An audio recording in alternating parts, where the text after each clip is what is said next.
Alright guys, welcome back to Formula 1 news. George Russell has revealed that as far as he's concerned, the new Formula 1 season could be over before it's even begun, despite the fact that he reckons Mercedes have cross-checked everything 1,000 times, and they are 100% confident they are making massive progress in the W15. He still says that Red Bull will be starting the season ahead, and it's going to take a mammoth task for anyone to dethrone Max Verstappen this upcoming season. Very much enjoyed your thoughts in the comments below. Hit the like button if you enjoy. Subscribe if you're new as always, I'd greatly appreciate it. Firstly, Aston Martin have confirmed the date that they will reveal their new car for the upcoming season. It's going to be the 12th of February. We'll see all the dates here in just a couple of seconds. Hyperfocus, get ready to welcome the AMR24, they're going to call it, as you might well expect for the upcoming season. They did say, to be fair, Aston Martin, that they're not expecting to have the start of the season they did last year. Maybe if they'd have finished the year on a high as they started it, they might have been more confident. But the general feeling of Aston Martin is, well, you know, we kind of worked a bit of a miracle with last year's car at the start of the season. This year, they're probably not expecting the same thing, but they're going to reveal it at Silverstone. Fernando Alonso, of course, will not want the team to regress considerably.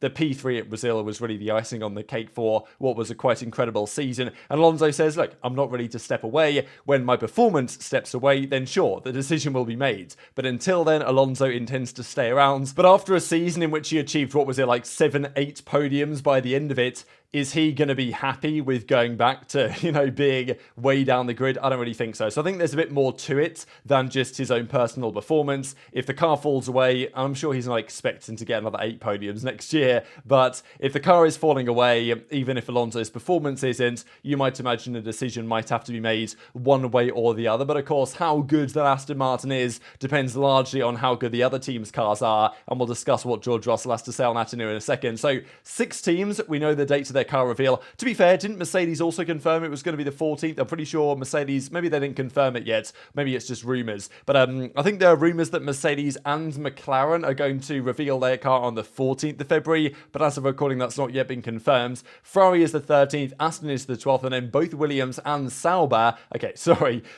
F1 team on the 5th of February. So, you know, to be honest, it's a month away from effectively what feels like the start of the Formula 1 season. When the cars get revealed, that's when things really start to kick off, and February is usually a very interesting month, with of course testing coming up and then the Grand Prix starting at the start of March. Speaking of some of the teams with their car reveals coming soon, Haas are one of them. Just further links between Oliver Bearman and Haas, and I just wonder what you guys think about. Is it a good idea to go and drive for Haas? Because Ollie Bearman, he did a couple of rookie sessions, FP1 sessions with Haas last year, was very impressive apparently for Haas, and it's got Steiner saying, well, you know what, Piastri did a good job at McLaren, it means that we should also consider rookies as well. Bearman seems to be their top target.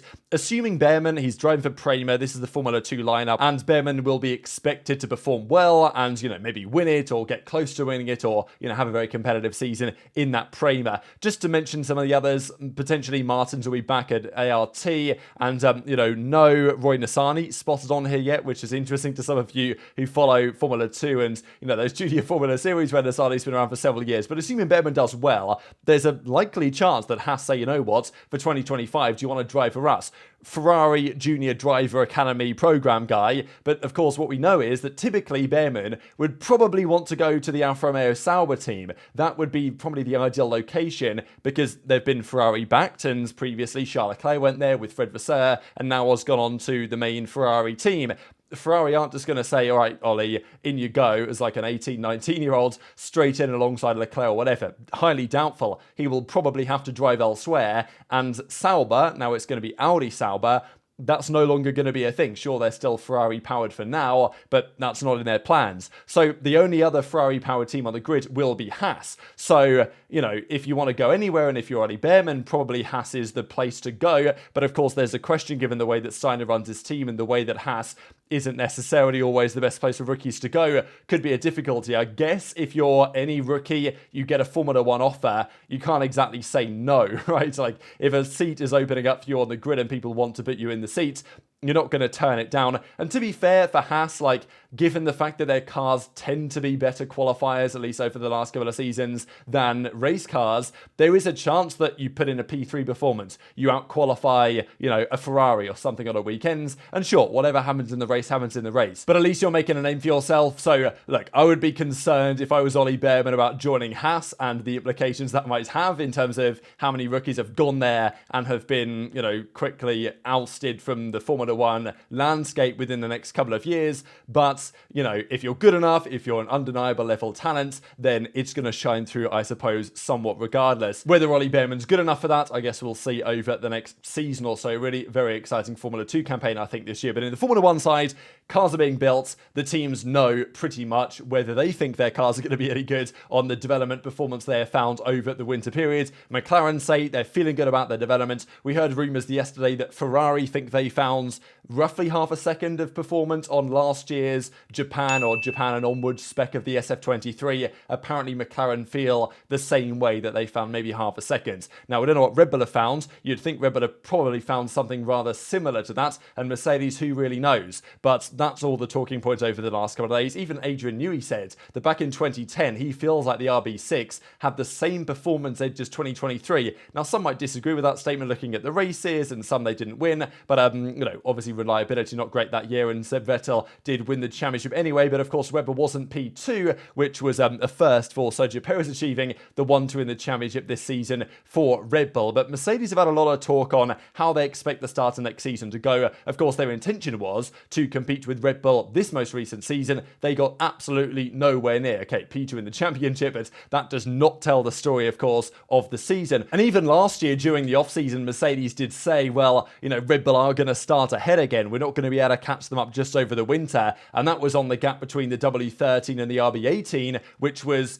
you know, still considerable, but actually quite small at the end of the 2022 season, especially after the results we saw back in Brazil. So Mercedes already knew that the Red Bull were going to be ahead in 2023 of where they were going to be, and they weren't really that far behind. Turns out they ended up being further behind in terms of pure performance compared to the Red Bull, so they've got even more of a gap to close up. And obviously Verstappen was completely imperious last season. The points scored over the last few years, ridiculous really, 575 last year in 2023. 1,000 laps led, ridiculous season, and we're not really expecting Verstappen as an individual to let up of this level of performance anytime soon. So the question is, can anybody actually deliver a competitive car? James Allison says, we've got to get out the starting blocks well, cannot afford to have a slow start to the season. Mercedes knew last year, they turned up to Bahrain testing, they knew their car wasn't good, and Toto Wolff was apparently straight on the phone to James Allison telling him to put down his tools at the boatyard and come back and work on the Formula 1 project, because they absolutely needed him at the helm, and he's been there now for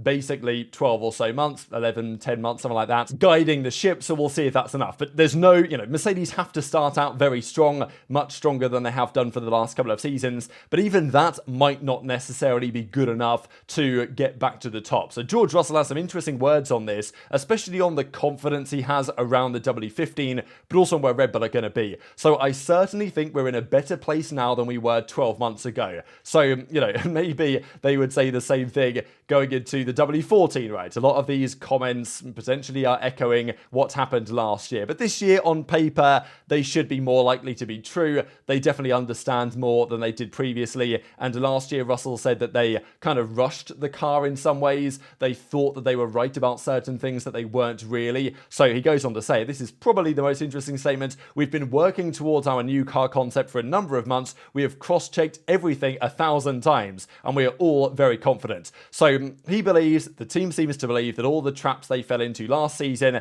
they've, you know, cross-checked to make sure they're not making any errors, and they believe they're going to be nailing it. Now, sure, maybe they won't fall into the same traps again, but there might be new traps they are yet to realise that they might potentially stumble across as well. So we'll see, but Russell is completely confident that their car has been massively improved over the winter, and everything they've done is going to work because they've double-checked it, they've done all the data analysis, and it's going to be fantastic. Now, this does depend, though, on how valid the simulations are, how good the wind tunnel testing really is. Is their computer modelling fixed compared to as it has been for the last maybe 18 months or so? That's still a big question, but this is the other part of it. There is no doubt Red Bull will start the season on top, but it's a long season. It starts earlier than ever and finishes later than ever. Things can change. So interesting perspective from Russell. To be fair, you know, it's a long season, right? It's going to start right at the start of March, really, and it runs through until, I think it's going to be middle of December again, kind of similar to 2021 in terms of when Abu Dhabi was. So it's going to be a very long year. Development work is going to be massively important. And just because you're behind at the start of the season, such as Mercedes were in 2021, doesn't mean you can't overturn that deficit over the course of the season, as Mercedes did during the course of the 2021 season. So there is that optimism from Mercedes, but they are still of the opinion that maybe they've caught up 5 tenths, 6 tenths, 7 tenths maybe on where they were last season, but Red Bull will have probably also put a good few tenths on where they were last season. So Russell's opinion seems to be that it really doesn't matter what Mercedes do with the limitations on budget cap and testing time and all these other things that all the teams have, but also Mercedes definitely have, because second in the championship, you don't have that many hours to play with more than Red Bull do.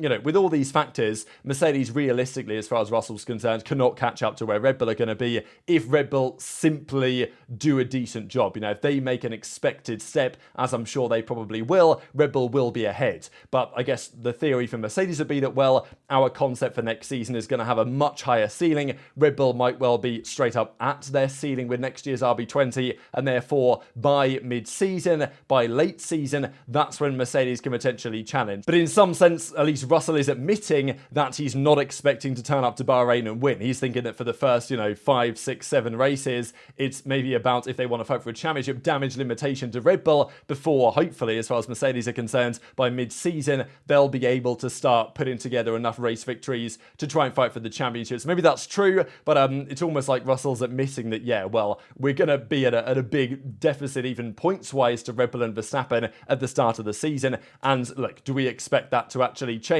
if Red Bull turn up next year with the best car by far? These are all of the representatives they sent to the podiums last season after just dominating the season to such a degree that they could send basically everyone up there to claim the trophy, because, why not, right? Give them their turn, because there's going to be plenty of opportunities as there were last year. Maybe Bahrain, Saudi, Australia, Baku, Miami, Monaco, etc. are all going to go the same way again this upcoming season. So I guess Mercedes are hoping that by the time push comes to shove, they'll be in a position. But I think this is the other concern for Mercedes. This is what Toto Wolff will have to manage, is that, well, let's say Verstappen is cruising at the front, but all of a sudden Mercedes bring a big update in, I don't know, Spain, as they quite often do, and bang, the Mercedes W15 is right there, competitive with the Red Bull head-to-head and competing for race victories again. Verstappen's going to win all the Red Bull races, but any Mercedes race victories could be split between Hamilton and Russell, and those, points differentials may prove costly in terms of a World Drivers' Championship fight, but Russell is clearly not backing down from that possibility. Just to double down on what I said a couple of seconds ago here in terms of the testing time, these are the numbers, by the way, comparing Red Bull to the other teams. So Red Bull, of course, they no longer have the 10% penalty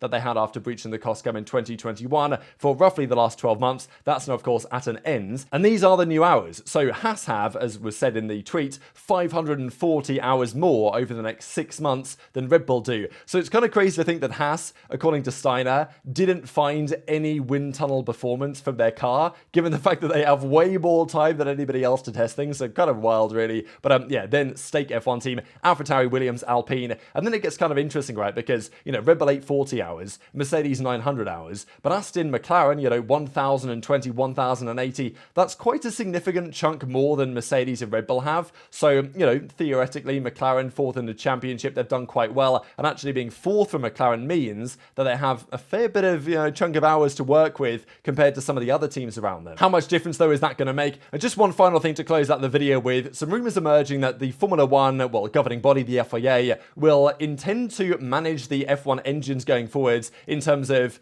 to ensure the championship remains road relevant. This is kind of common discussion that happens every so often in the sport in terms of how much do we need the F1 engines to be useful in terms of innovation and engineering development for road cars. Now, to be honest, a lot of the teams would say that it's quite important because they put a lot of money into Formula One, and sure, maybe in terms of marketing and other things and championship points, it actually does develop a bit of a return nowadays, but typically it was a money sink with the intention that, well, we'll advertise our cars and we will simultaneously develop new innovations that we can use in our actual road cars to help improve things. Now, this is mainly the reason why we've moved into this big electrical thing over the last few years, the hybrids. From 2026, we know that it's going to be basically 50-50 ICE and hybrid. So on this evidence, are we going to get roaring V12s, V10s or whatever back in business? Maybe not, but also maybe, right? Because as far as I'm concerned, the future of road cars could be electrical to some degree, and that's certainly one of the options. But there's also the other big prospect of sustainable fuels on more traditional internal combustion engines. So I think the trend in the auto industry is definitely going to determine somewhat what Formula One looks like. But yeah, my hope would be that regular road cars start to realize, well, at least in my opinion, that a lot of the electrical stuff sounds great on paper, but the, environmental damage of creating the electrical engines and all of the lithium mining and all this type of stuff is maybe not the best environmental solution compared to sustainable fuels, which many people are also working on in more traditional engine formats. So, anyway, my optimism would be that we bring back the V10s with sustainable fueling, and that's what things look like from 2029 or so onwards. But for now, we are going to have to stick with the electrical stuff, which, maybe it's fine, but it doesn't sound as good, which is kind of what a lot of people want at the end of the day. And even Stefano Domenicali did say that he is intending to bring the noise back to some degree, because it is a big factor as to why a lot of people really enjoy motorsport, especially Formula One. There's some great videos from, is it Valencia 2008 or something? There's a video of a guy watching it live, and the noise of those engines, they just, don't build on like that anymore. But very much intrigued to your thoughts on all this stuff in the comments below. Hit the like button if you enjoyed, subscribe if you're new, take care, and I'll see you next time.